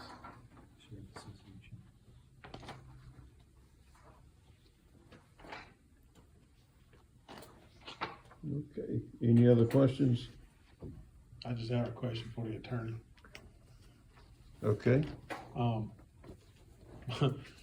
My son is an employee of Gregory Pool, Caterpillar. Does it affect my judgment? And You should probably abstain from voting on that. I just wanted to make sure that was correct procedure. Thank you very much. Thank you. thank you. Thank you for disclosing it. Yeah, thank you. If there's no further questions for Chris, we'll entertain a motion. Move to approve. Have a motion to approve. Do I hear a second? Second. Have a second. Any discussion on the motion? Hearing none, we'll go to the vote. All those in favor signify by saying aye. Aye. All those opposed, nay. Ayes have it. Motion carries. One abstention. Pardon me? One abstention. Oh, I'm sorry. We had one, Recusal. yeah. Recusal. Conflict of interest. Yeah, okay, thank you. Thank you. And item 17 is sewer line extension for Elbert Street in Creedmoor. Thank you.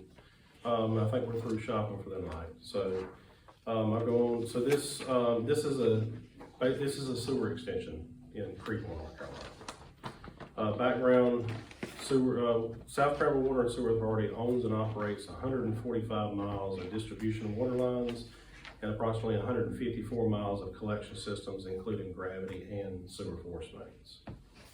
Analysis: as residential and commercial development continues throughout Seguasa's service area, extension of Seguasa's service and sewer infrastructure are necessary. Per Seguasa's water and sewer specifications, if an extension of the authority's water or sewer system is proposed, the extension will be approved by the Seguasa Board. So in accordance with this requirement, we are presenting a sewer extension request to the board for 2 residential homes proposed on Elbert Street, near Charles Street in Creedmoor, North Carolina. The addresses for the 2 homes will be 800 and 802 Elbert Street. The name of the subdivision is Fletcher Trace, and these lots were subdivided from an existing lot at 703 Lake Road. These lots currently lack access to public sewer infrastructure, and to address this, the landowner has partnered with C3 Engineering to design a sewer extension that meets both NCDEQ and Seguasa specifications. Proposed infrastructure includes 165 feet of 8-inch gravity sewer line and 2 associated manholes. Sewer allocations for these 2 lots were granted and accounted for in 2021. The landowner is fully funding the extension, and Seguasa has no financial obligation for the installation of this proposed infrastructure. So next steps, following board approval, the NCDEQ application that is required for the sewer line extension will be signed and provided to DEQ for their review and approval. Once DEQ approves the application, work will be authorized to commence and add 2 manholes and 165 feet of gravity sewer to Seguasa's collection system. The sewer infrastructure installations will be inspected by Seguasa staff to ensure it complies with both DEQ and Seguasa specifications. Our recommendation is that we recommend the board approve the sewer extension request of 165 feet of gravity sewer and 2 manholes on Elbert Street. Financial, again, the installation of this gravity sewer will not impose a negative financial impact to Seguasa for the installation. A positive fiscal impact is the net revenue derived for new utility customers once they initiate utility service. Exhibit A, you do have the plan for the gravity sewer addition on Elm Street if you would like to see it. And our recommendation is that you approve the extension of the sanitary sewer system to include the addition of 2 manholes and approximately 165 feet of gravity sewer pipeline serving 2 existing lots on Elbert Street in Creedmoor as part of the Seguasa collection system. Does anyone have any questions for Chris? I do, I'm sorry. Go ahead. You go ahead first. I was gonna ask you a question. Okay, well, That was my mother's home, so, but I don't own it anymore. so does a family member own it or anything? No family member. Okay, yeah, that, I'm good. yeah, we won't let past sentiments affect your vote. So Chris, I just had a quick question. It looks to me like that easement area is on private property in the way the plan is drawn. All right, so the easement that you see across the lots, it's a dedicated easement. Okay, so you have 2 lots here. You have a clean out for lots 1 and 2 on, I guess that'll be 800. We'll say the one on the far west is 800. Mm-hmm. The one on the far right is 802. So you'll have 2 cleanouts at 802. There is an easement from 802 across 800. Is it an existing easement? No, it's an easement that they're putting on the plat for that. Okay. Now that has nothing for Seguasa because that is the private side. So all of that on the private lot there is Private. is private. It is private. Is everything that they're dedicating to us or turning over to us in the public right of way? Yes, sir. Everything is in the public right of way. So if you look on the top side of that sheet, the dark bold stuff that you see, that is within the right of way of the road here. You see the extension from, I guess we'll say Charles Street to the first associated manhole on Elbert to the second one on Elbert. So all that stuff is the 8-inch gravity sewer, 165 feet, and the 2 associated manholes. The stuff that you see on the south side of the street is a private easement. Okay, and we can talk about this offline. We just want to make sure that we're doing it consistent with the way we've acquired other easements, so that if the property owner has any overlapping ownership of the area in the DOT right of way, that the person acquiring the easement is responsible for getting that deeded to us. Yeah, But again, the private side, we are not requiring the easements because our service stops at the cleanout. Yeah, based on what you told me, I'm not concerned about the private side. I just want to make sure that there's no overlapping ownership in the DOT right of way between the property owners. It is not a DOT right of way, it is actually a city of Creedmoor right of way, and we have approval from the city of Creedmoor for this. Okay, that's still would need it from the property owner if their line goes also into that right of way. So we can talk about it offline. That's right. And so they're accepting the dedication of this infrastructure at this point in time, right? That's what the board is doing, is accepting the dedication. They are accepting the right to, yes, to dedicate this to Siglasa. Okay. Because we eventually will be the owner of this. Who's installing that? This will be a utility contractor, a licensed utility contractor that's working directly for that landowner. Again, no cost to Siglasa for this at all. This is something the landowner wanted to do. That we offered other options. Ms. Daniels, she had a dedicated easement for both of these lots across her existing lot that she had. It would have been a pump system, but the landowner didn't want to take that route. They wanted to put gravity sewer in instead. Got a back for me? If they sit above grade or a certain grade, they're not required to have it. I will tell you that with any sewer any kind of sewer extension or any kind of proposed connection, I won't say that we're requiring it, but we heavily encourage it. Any other questions for Chris on this? If there are no further questions, we'll entertain the motion. Motion. Have a motion, do I hear a second? We have a motion and a second. Is there any discussion on the motion? Hearing none, we'll go to the vote. All those in favor signify by saying aye. Aye. All those opposed, nay. Ayes have it, motion carries. Thank you, Chris. Boy, you sit down in a hurry. And now to pay for all this. Agenda item number 18. Fiscal year 25-26 budget amendment number 5. And it is Mr. Richard Balmas is up at bat. Fortunately, none of these budget amendments are for those expenditures. That's the most painful 45 minutes I think I've ever sat through and watched it and spent on that. You know you would. But I don't know if I have enough enthusiasm left for mine. So you got budget amendment number 5 in front of you for fiscal year 25-26. Basically, it appropriates budget for the award of the construction contract CP2 that you awarded earlier tonight. So we'll just shortcut it at that. It goes hand in hand with that award of the construction for CP2. You'll see the budget amendments 1 through 4 for this year. Total fund balance being expended is $3,553,290. This budget amendment is increasing other financing sources by $23,744,498. Transferring from fund balance $11,037,207 for a total revenue increase of $34,781,705. That entire $34,781,705 is being expensed as projects and studies. You have the supporting document for BA5 in your agenda packages, and the recommendation is that the Siglasa Board of Directors approve budget amendment 5 as presented. Motion to approve. We have a motion, do I hear a second? We have a second. Is there any discussion on the motion? We'll hear none, we'll go to the vote. All those in favor signify by saying aye. Aye. Opposed, nay. Ayes have it, motion carries. Fiscal year 25-26 budget amendment number 6, item 19. Just rolling along. Rolling along now, we've done all the work. Budget amendment number 6 is similarly is tied to the earlier award of the AI8 grant that board approved.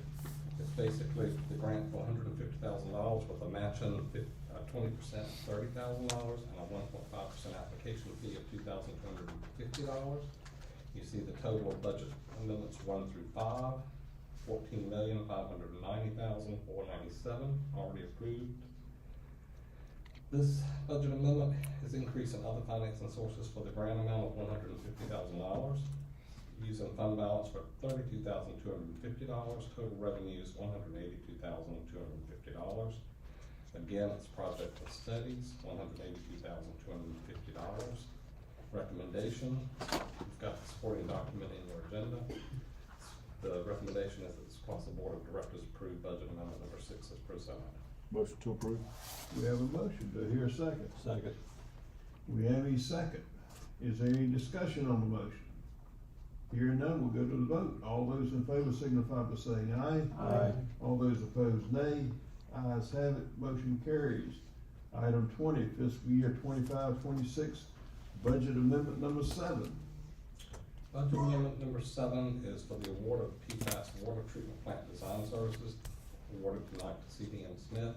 It's going to be paid for out of the $5 million legislative grant as presented in the earlier item. The total budget amendments number 1 through 6, $14,622,747,000 being expended from fund balance. This budget amendment is increasing other financing sources by $3,209,800. That's the amount of the contract we awarded to CDM Smith. Total revenues $3,209,800. It's increasing project for studies for that particular project by $3,209,800. The supporting documents in your package. So the recommendation is that the Sequoia Board of Directors approve budget amendment number 7 as presented.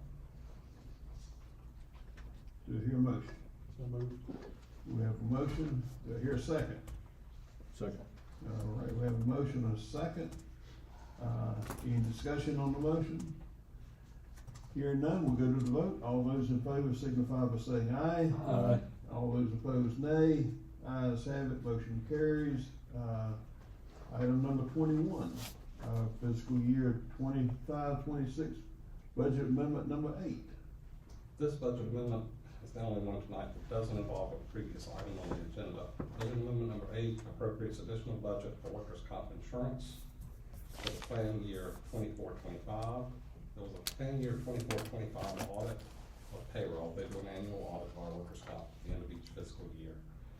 That audit resulted in a higher premium of $8,000 being charged for the previous year that will be paid for in this year once we have received the invoice in October of 2025. You see budget amendments 1 through 7. Now we're up to $14,622,747 of fund balance being expended. This budget amendment transfers from fund balance $8,000 for this expenditure, increasing revenues by $8,000.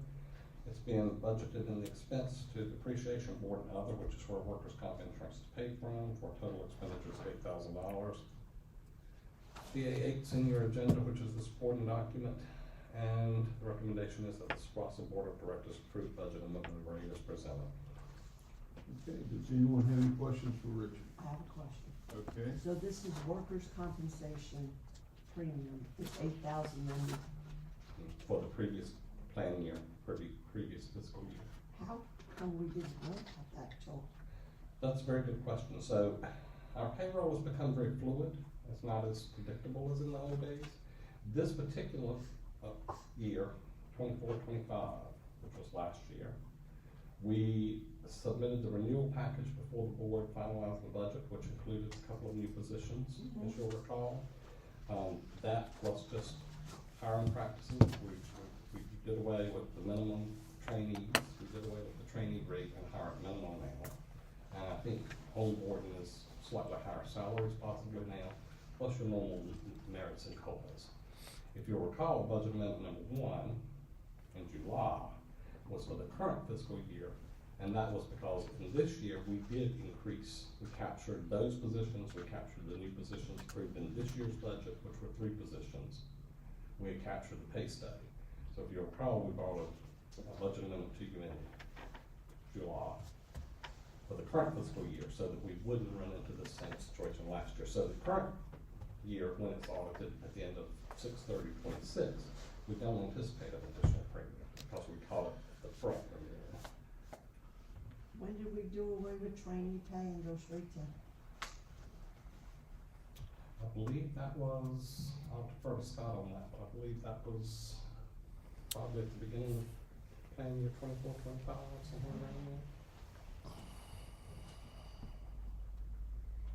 Okay, any other questions? We'll entertain a motion. So moved.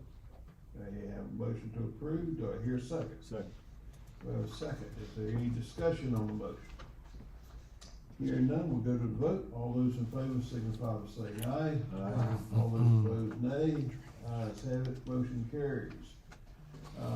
Item number 22, collection system upgrades, capital project ordinance amendment number 3. So, on the agenda tonight, I think you can see that a lot of the pieces of the puzzle by 5 years plus of planning have come finally together into, we're there now, we're putting the pieces together. We've got probably in the last 30 days, Scott and I were talking about that today, but, you know, we planned and tried and applied and planned and projected for 5 years, and now it all came together. So this is kind of the last piece of that. In September, late August, early September, as part of the LDC preparation, we finalized the budget with the USDA. They signed off on that, which was part of the LDC application package. So now we have all the numbers we think to date to put into not only budget amendments to bring the GL up to that same budget, but now this capital project ordinance, it's time to update that now and capture all those same numbers in the capital project ordinance. So the board originally approved the first capital project ordinance on May 10th of 2022. If I recall, and I think that's in your agenda, that's the first attachment in your agenda, that basically consisted only of the CDM engineering design contract at that time and $1 million for land acquisition and legal costs. So we kind of started, that's all we knew back in May of 2022 to start the capital project ordinance. On June 11th, 2024, we amended that because we had a few more costs at that time. We basically added a change to the engineering contract and appropriated another $1.4 million for easement acquisition. On March 11th, 2025, the board amendment adopted an amendment again, and that appropriated the full $35 million of the DEQ grant, because at that point we had CP1 started. So basically tonight what this does is this brings the remaining USDA funding in the CP2 into this package. So if you look at the, I think it's attachments, which attachments?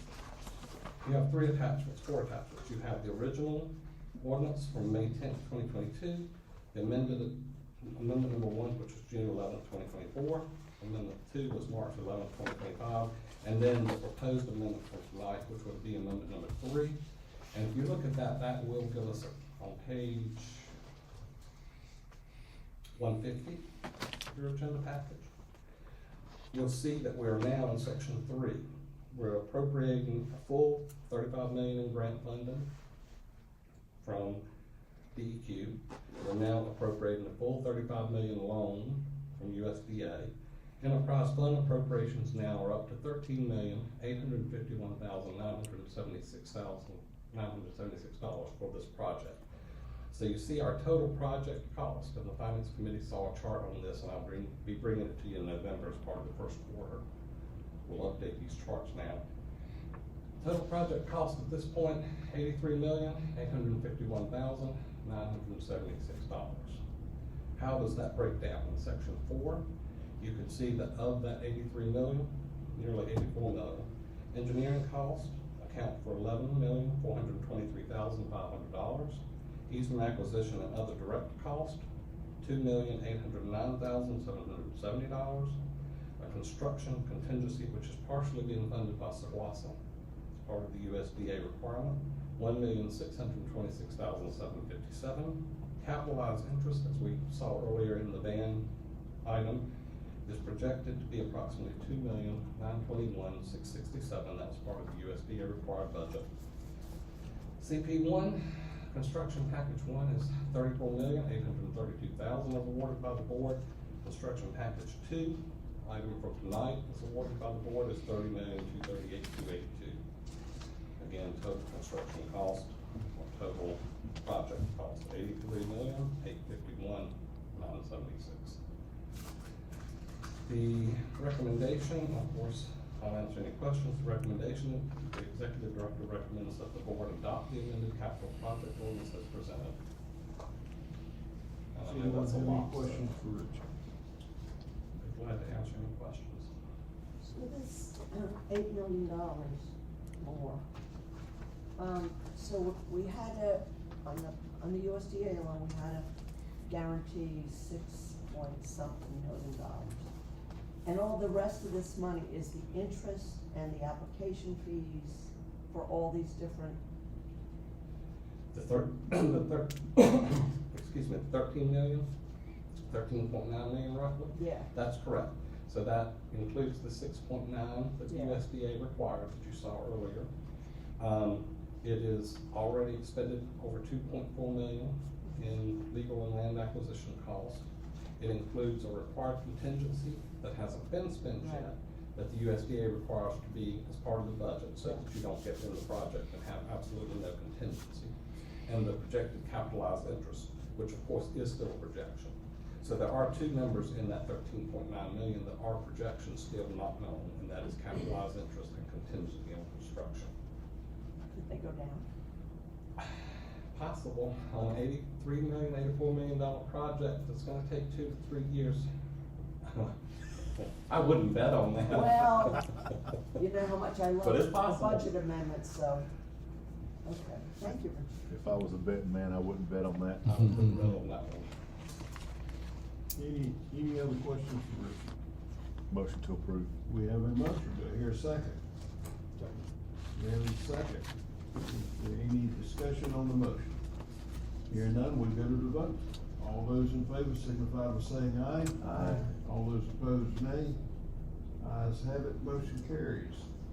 Item number 23, South Carolina Water and Sewer Authority Board of Directors 2026 meeting schedule.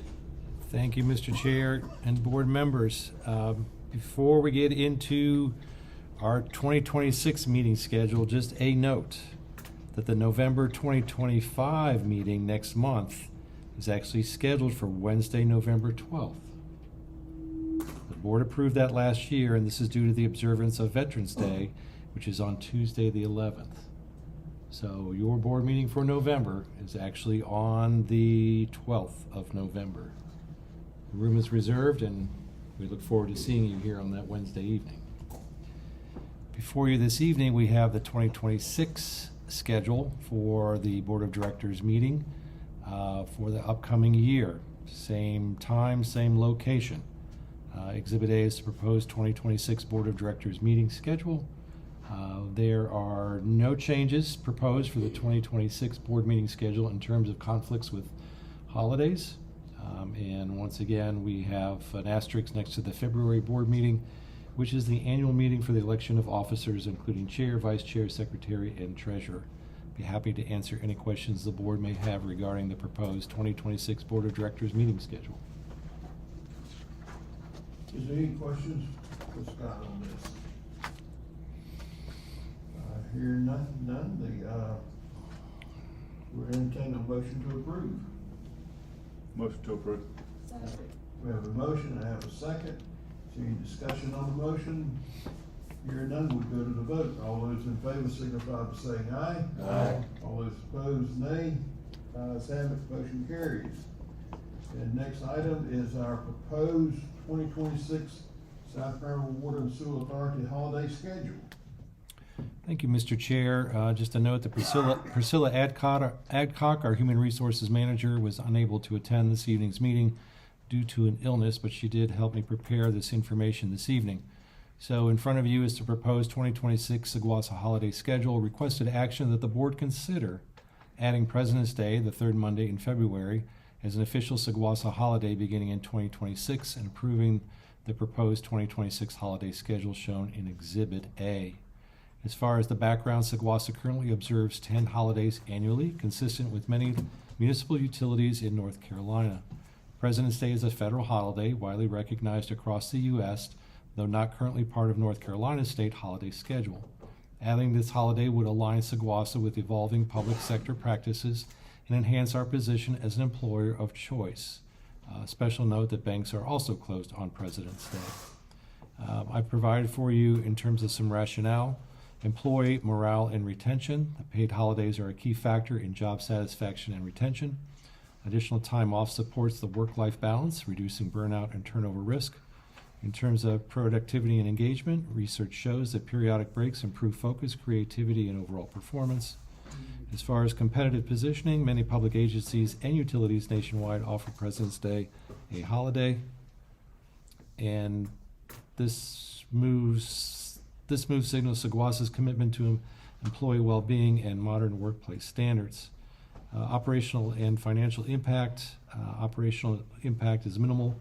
Impact anticipated, and central services will maintain coverage with other holidays. And in terms of financial, estimated cost is equivalent to one additional paid day per employee, offset by potential savings from improved retention and reduced absenteeism. So I've included for you attachment for the proposed 2026 Saguasa holiday schedule, which includes President's Day. I look forward to the board's conversation and comments on this, and my recommendation is the Board of Directors consider adding President's Day as an official Saguasa holiday starting in 2026 and approve the recommended 2026 holiday schedule shown in Exhibit A. Thank you. Does anybody have any questions or comments they'd like to make to the Executive Director on this? Go ahead. Just give me 1 second. Okay. Take 2. So,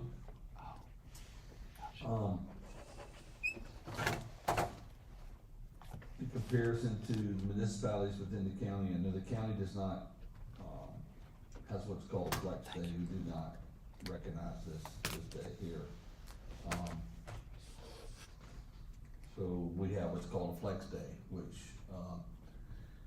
an employee can take, I know that's not a recommendation, Scott, but we have a flex day, which the employee can take off either Columbus Day, President's Day, and or Juneteenth, and I see you have Juneteenth here, so that's already recognizable by your board. And I see you don't have Columbus Day here, which is also a federal holiday. So I'm just wondering why this date and you know, and the value of additional day. I see the reason what was stated here, but it's not unusual for the state or for local governments to work a holiday that is recognized by the federal government.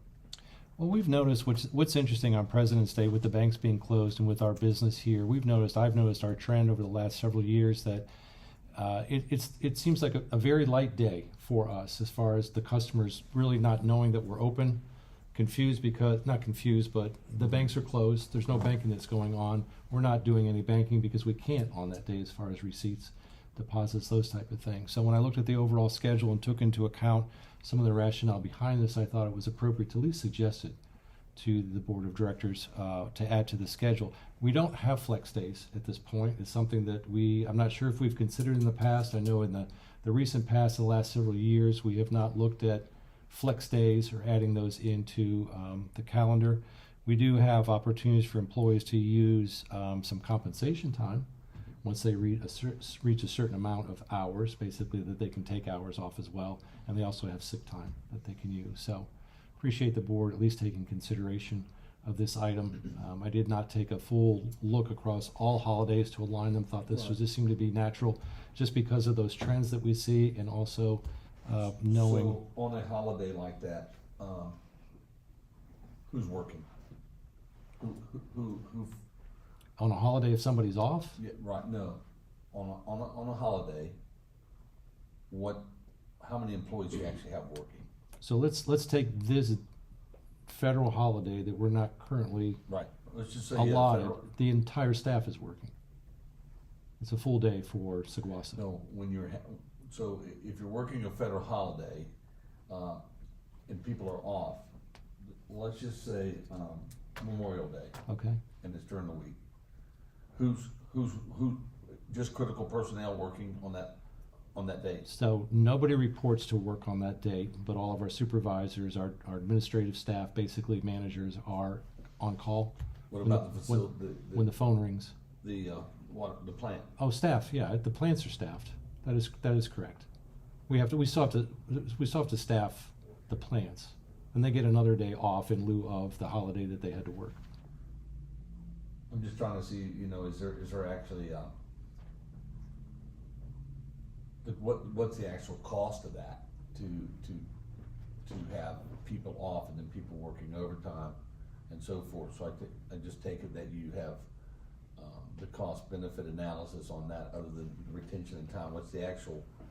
I don't have a table prepared for you. You're asking me if we've looked at the costs associated with bringing an employee in on a holiday to work, the shift work, and what the residual cost is paid to that employee for that additional day off. Yeah, I don't have that in front of me, but that's information we can provide to the board if you'd like to have that for consideration before you look at this item.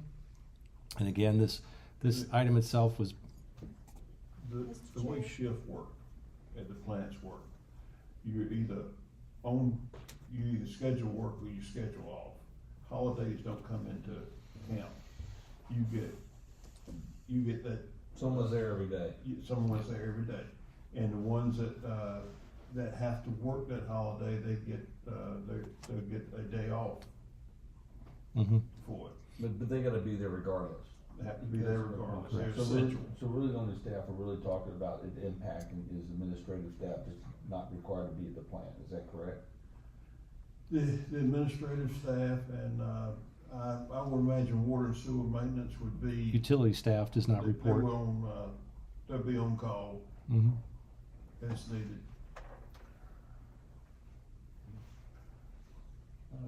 Any other questions?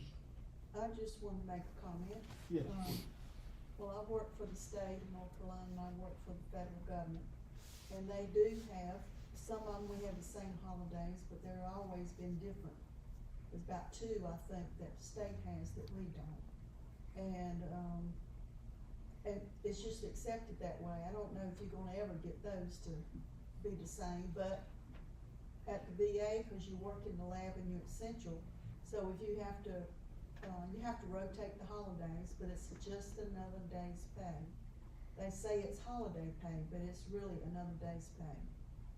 Is how we do it. Yeah. I mean, somebody has to be there, obviously. You can't close everything. And for those employees, it's not any extra pay, holiday pay or anything like that. They get the time off. So wait a minute, people are off that day and they get paid to be off. Right. And she's working and she's getting the exact same another amount of day money. off. She gets a day off. Okay.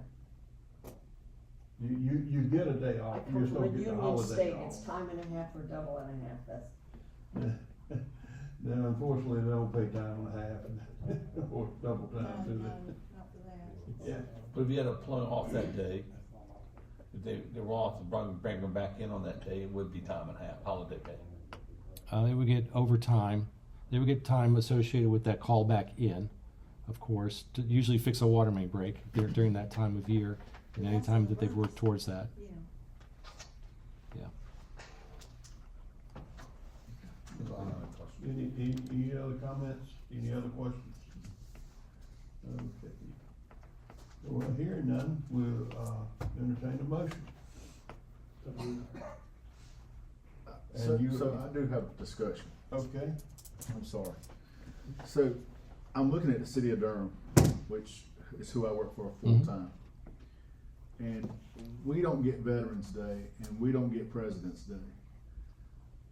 So with you already getting Veterans Day, I don't see the point in adding President's Day. That's just an opinion of mine. And I believe the city of Creedmoor has 12 days also, not 14. We have 12. I get 8. Who cares about it? But you never take them.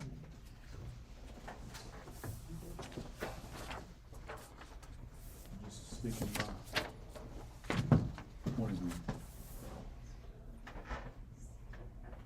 Well, Mr. Chair, obviously this requires some discussion, so I withdraw my motion. And I would like to make a motion to table this until our next meeting. Okay, we have a motion to table this till next month. I second that. We have a second. So the motion will be tabled, action on this item will be tabled until our next meeting in November. Okay, that concludes our business agenda for tonight, and, comments from our executive director. Well, thank you, Mr. Chair. A thank you to the Saguasa team members for their assistance this evening with all the agenda items that we've brought in front of the board, including Chris Summerlin, Assistant Director, Richard Ballmer, Finance Director, Ruben Carden, Assistant Finance Director, and Crystal Lee, PIO Board Secretary. I'd also like to thank Connor Cruz from our bond counsel, who was here this evening with McGuire Woods LLP to answer any questions if there were any. I'd also like to thank the CDM Smith team members that were here this evening that provided information to the board members, and most importantly, I'd like to thank the board members for all of your support this evening and help us to continue moving forward on many of the important projects that we have here at Saguasa. Thank you very much. Thank you. And comments from our attorney? No comment. No comments. And now comments from our board members. We'll start with Butler Councilperson Vicki Daniels.